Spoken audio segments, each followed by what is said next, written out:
we're live in 5, 4, 3, 2, 1. Good afternoon, and thank you for joining the media briefing for Council President Kate Stewart. I'm Jordan Lindsay. Reporters, if you still need permission to record, please note that in the chat, and if you have any questions throughout this briefing, you can note that in the chat, or you can raise your hand and I will call on you accordingly. Now I'll go ahead and toss it to Council President Stewart for opening remarks. Council President, to you. Great. Thank you, Jordan. Thank you so much. Good afternoon, and thank you everyone for joining us today. Last Thursday, I was honored to speak at the 78th graduation ceremony of the Montgomery County Police Department. Our Montgomery County Police Academy graduates represent some of the best and brightest public safety officers in the nation. And that's a credit to the professionalism of the Academy instructors and the men and women that make up our public safety institutions. As the District 4 council member and now council president, I have had the chance to work with leadership across the police department, and through our partnership, we have come together time and again to find solutions to keep our community safe. Chief Yamada has reinforced a culture of trust and transparency within the community by holding our dedicated officers to the highest standards and making community outreach a priority. Maintaining community trust is a big part of the job, especially in one of the most diverse counties in America. Protecting and serving our residents, building relationships in the community is a key component to success. I'm grateful to all the graduates for their willingness to put their own safety on the line to protect Montgomery County and keep our residents safe. Congratulations to the graduates. I also want to thank the Montgomery County Police Department for their collaborative and proactive approach to addressing crime in downtown Silver Spring, especially our 3rd District Commander, Jason Kokinas, and his team. As council president and the district councilperson representing downtown Silver Spring, public safety remains one of my top priorities. On Friday, the Montgomery County Police Department announced that the Silver Spring Business District has seen a 7.6% decrease in crime overall within the past year and a 68% decrease in carjackings, dropping from 19 to 6, and robbery has fallen by 24%. Along with the increased patrols and community engagement initiatives, the department has focused on proactive policing strategies and crime prevention programs, including important initiatives such as the Drone as First Responder program, the Police and Private Security Camera Incentive Program, and the Real-Time Intelligence Center. Additionally, last year, I led the legislative effort to ensure that all our late-night establishments had the same closing times. This measure was implemented in partnership with our police department to help ensure that people get home safely from enjoying the late night in Silver Spring. This change has helped law enforcement increase safety and reduce problems during our late night hours. The Montgomery County Police Department will continue to evaluate crime trends and adjust crime prevention strategies to protect and serve our residents. Also wanted to update folks on our United in Service and Support webinars. Last week, we hosted our 3rd installment in our United in Service and Support webinar series. The webinar was hosted by Council Vice President Will Jawando, and we were joined by Maryland Attorney General Anthony Brown.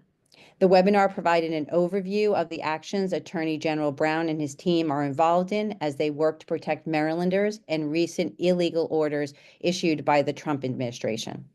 This includes the Attorney General's ongoing work with a multi-state coalition of attorney generals in 22 states and the District of Columbia with ongoing cases against the administration.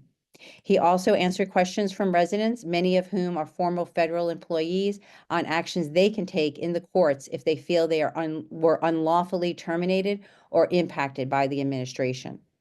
Attorney General Brown explained how some cases can be brought to court and by whom, based on the standing of the plaintiffs. In some cases, for example, former employees can file lawsuits through a union, while in others, they may be best served by retaining their own lawyer. As elected officials, we cannot recommend any specific services or attorneys. However, one resource the Attorney General suggested residents take a look at is the We the Action. Their website is We the Action, WeTheAction.org, which developed a public service legal response center that trains and connects lawyers who want to assist current or former federal workers by connecting them with intakes, general guidance, direct representation in appeals, or legal proceedings. Recordings of our previous webinars and the informational slides can be found on the Council's website under our United in Service and Support webpage. The next webinar will be focusing on support for workers transitioning from federal employment to new opportunities, hosted by Councilmember Lori Ann Sales. There are also a few upcoming career fairs I wanted to highlight. We have Montgomery College's Silver Spring campus will be hosting a job fair on Saturday, March 29th from 10 a.m. to 3 p.m. This is free and open to the public. There will also be networking and a job fair at Montgomery College's Germantown campus for recently displaced federal research and associate scientists on Monday, March 31st from 9 a.m. to 1:30 p.m.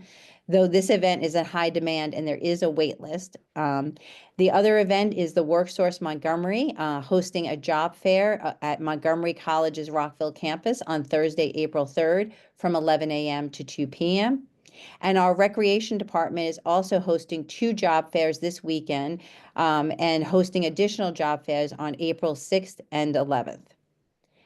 I also want to highlight a new public-private partnership to assist federal workers. Just this morning, Montgomery County government, state, and local partners announced the Mobilize Montgomery Coalition to support Maryland businesses and employees affected by federal budget cuts. The Mobilize Montgomery Coalition includes Montgomery County government, the Maryland Department of Labor, WorkSource Montgomery, Montgomery County's Economic Development Corporation, Montgomery County Chamber of Commerce, the City of Gaithersburg, the Rockville Chamber of Commerce and Rockville Economic Development, Inc., the Maryland Women's Business Center, and additional local chambers. The goal of the coalition is to provide resources and information to help keep business across Montgomery County open to residents and our residents gainfully employed with a focus on economic development.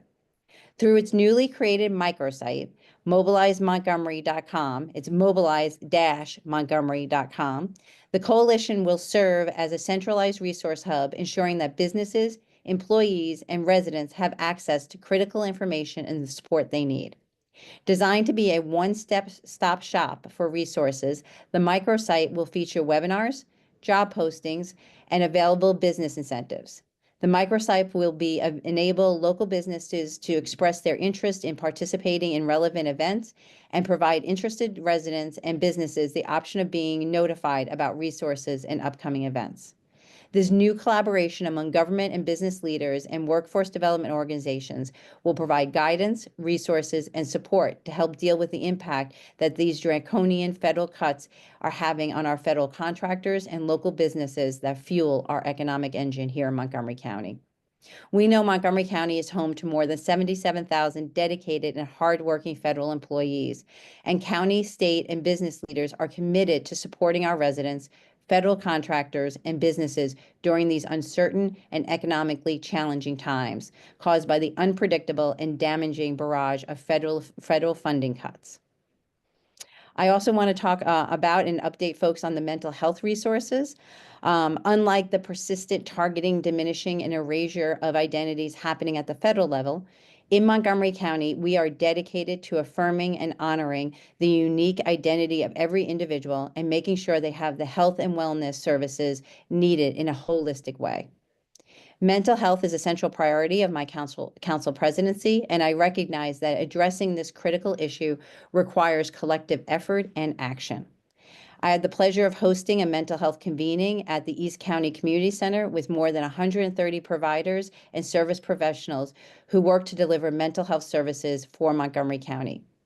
We discussed the important county initiatives, shared insights, gaps, and ways to collaborate to support a more comprehensive mental health system of care in the county. As a follow-up from that day's convening, I plan on hosting more of these events in various formats to ensure accessibility and engagement of all. On that note, this week, I am launching a mental health video series to highlight the incredible work of our county partners. We will be showcasing different providers over the coming months that provide mental health services for different communities across Montgomery County. The first video in our series is the Chinese Culture and Community Service Center, known as CCACC. You'll see a link in your chat for the YouTube video. Their health center collaborates with experienced primary care providers, medical specialists, mental health, and other healthcare professionals to provide one-stop services for members in the Chinese American community to ensure the best and culturally sensitive care and experiences for patients and their families. Additionally, my biweekly newsletter contains a mental health corner, providing resources, tips, and information to our community on this important topic. This is being shared in English, Amharic, traditional Chinese, and Spanish. Residents can also view the United in Service and Support webinar that focused on mental health services and resources in our community, which is on the council websites. Additionally, WorkSource Montgomery is hosting a session tailored to mental health and well-being solutions designed for its partners who are helping residents through difficult career and life transitions. This event will be held on Monday, April 7th at the Wheaton American Job Center. All staff of partner organizations are invited to attend and should register at their website. Finally, on Thursday, the government, or not finally, but close to final, on Thursday, the Government Operations and Fiscal Policy Committee, which I chair, will review Bill 3-25, which is also co-sponsored by the committee members. This bill will help residents who have limited incomes or are on fixed incomes and are cost burdened because of rising property assessments. Bill 3-25 would alter the criteria to expand eligibility on who would qualify for county supplement to the State of Maryland Homeowners Tax Credit, known as HOTC. The HOTC is a progressive tax credit administered by the State of Maryland's Department of Assessment and Taxation, where lower income households receive a larger credit on their property taxes. So relief is targeted to residents on limited incomes who need it the most. The bill would do three things to expand the pool of eligible individuals who can apply for the credit. First, it would expand eligibility by increasing the combined income eligibility level from $60,000 to $75,000. Second, it would increase the net worth criteria from $200,000 to $250,000.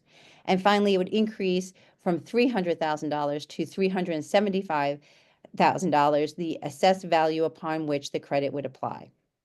After our review this week in a Government Operations and Fiscal Policy Committee, it will head back to the Council for the final vote, and the effective date, if it passes the full Council, will be 91 days after it becomes law. On the budget, the Council has begun its work on going over the County Executive's recommended FY26 operating budget, and we will be holding committee meetings in the coming weeks about different elements in the budget. My goal is to remain focused on education, public safety, and our essential safety net services, while also recognizing the demand on our taxpayers. I also remain concerned about costs being shifted from the state to the counties for items like teacher pensions. Also, we need to hold tight to our established and fiscally sound economic principles that have allowed us to maintain our highly coveted AAA bond rating, which will help us weather future economic challenges. I encourage residents to provide their feedback to the Council as we move through the budget process. The views of our community members are instrumental in developing a final budget that will benefit our county by balancing the needs for essential services with the financial demands facing our taxpayers. The Council's public hearings on the operating budget are scheduled for April 7th and April 8th at 1:30 p.m. and 7 p.m. Those interested in testifying at the public hearings or in person can virtually can sign up on the Council's webpage or by calling 240-777-7803. So now we get to some exciting news, and this is our final update for the day. As a proud Terp myself, I want to congratulate the University of Maryland's men's basketball team, who are headed to the Sweet 16 in San Francisco to play #1 seed Florida in the NCAA tournament. I'm also rooting for Maryland's women's basketball team as they face Alabama this afternoon at 5 p.m. It's great to see the Maryland student athletes doing so well and giving us so much to cheer for during these challenging times. So go Terps. And that's it for me, Jordan. I'll turn it back to you. Great. Thank you so much, Council President Stewart. Reporters, if you have any questions, you can note that in the chat or you can raise your hand and I will call on you accordingly. I don't see any questions at the moment, so I'll give you a few moments. Going once, any questions, reporters?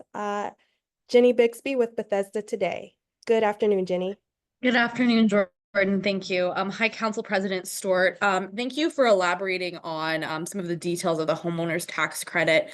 Since we're going into a complicated budget season, could you illuminate a little bit more about how, like, where this money would be coming from, like what part of the budget and how this would be funded? Thank you, Jenny, for that question. This would be a part of a supplemental, and it comes out of the money would come out of our general funds to provide this supplemental to residents.